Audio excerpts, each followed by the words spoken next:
Extérieurement extraordinaire, avec la bonne approche et le bon choix, ce crossover peut s'avérer être une acquisition très réussie sur le marché secondaire. Apprenons comment choisir une Škoda Yeti d'occasion. Il semblerait qu'un crossover bon marché puisse compter sur un accueil enthousiaste dès son entrée sur le marché. Démocrate en termes de prix, dans la base, il était un tiers moins cher que le Tiguan, et le beau Yeti, avec seulement une apparence partiellement ludique dans le design et la disposition, était une Ordnung allemande typique. Mais 2009 a été une année de crise, et ils n'ont vraiment essayé le crossover tchèque qu'au fil du temps. Lorsque vous choisissez un Yeti sur le marché secondaire, vous ne devez retenir que 2 points qui peuvent devenir une contre-indication à l'achat.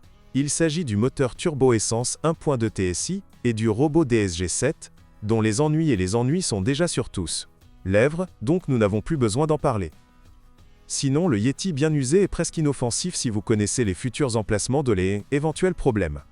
Mais allons-y dans l'ordre. Les plaintes concernant le moteur 1.2 TSI se résument à plusieurs choses. Faible chaîne de distribution, dont étirement et la défaillance du tendeur se sont déjà produits à 25 000 km.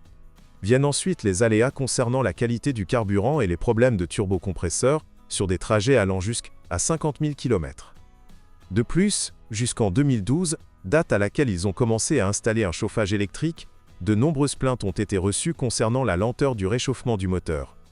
Bref, mieux vaut éviter le 1.2 TSI au profit des versions avec un moteur diesel 1.8 TSI ou 2.0 TDI.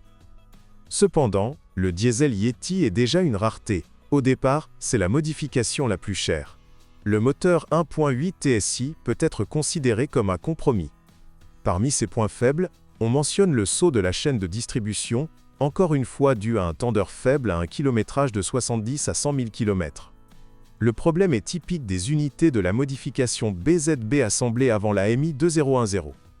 À son tour, le 1.8 avec l'indice CDA était bouleversé par sa consommation d'huile jusqu'à 1 litre aux 2000 km sur des parcours allant jusqu'à 80 000 km. Fin 2011, une « trousse de premier secours » a été lancée pour eux. Un kit de réparation avec un piston modernisé qui a finalement résolu le problème. Le choix des transmissions est plus facile. Nous essayons d'éviter le DSG7 sec. Sa réparation est coûteuse et désespérée. Nous recommandons fortement la transmission manuelle à 6 vitesses comme la plus simple, bien qu'avec une durée de vie d'embrayage modérée, environ 100 000 km.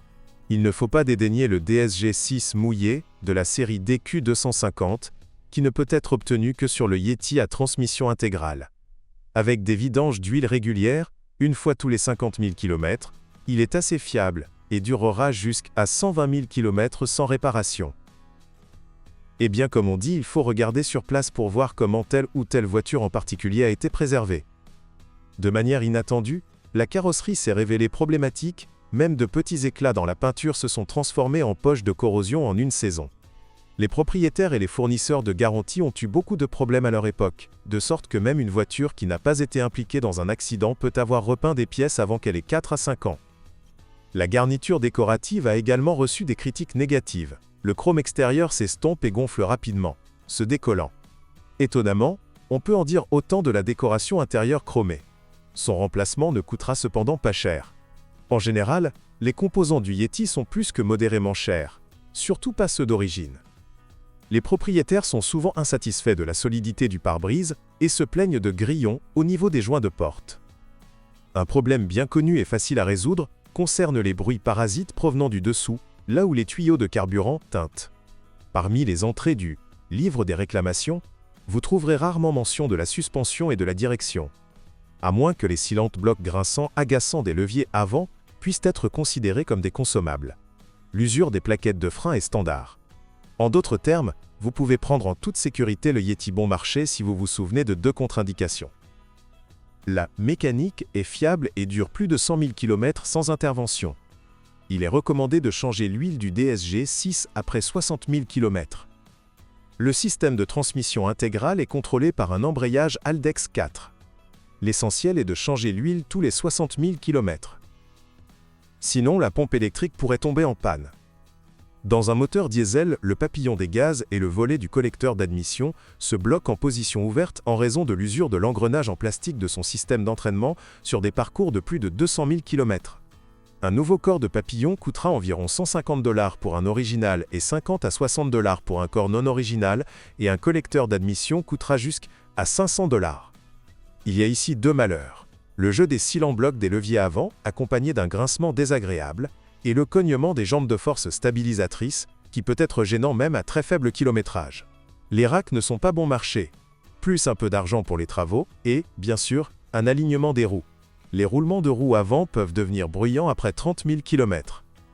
Sur les voitures produites avant 2011, des bruits de tuyaux de carburant peuvent être entendus sous le dessous.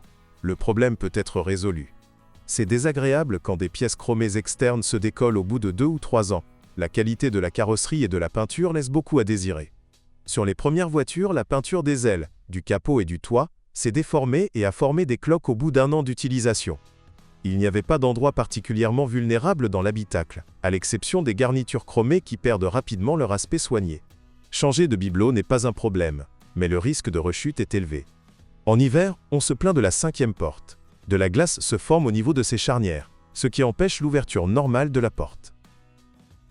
Bonjour les amis. Vous cherchez une voiture d'occasion? Vous devez prêter attention au site web carm.pro. Carm.pro est grand catalogue de voitures, moteurs, boîtes de vitesse. Et le meilleur, c'est que vous pouvez trouver des informations sur les pannes de n'importe quelle pièce. Complètement gratuit. Allez sur le site web carm.pro et découvrez tous les éventuels points faibles des voitures d'occasion.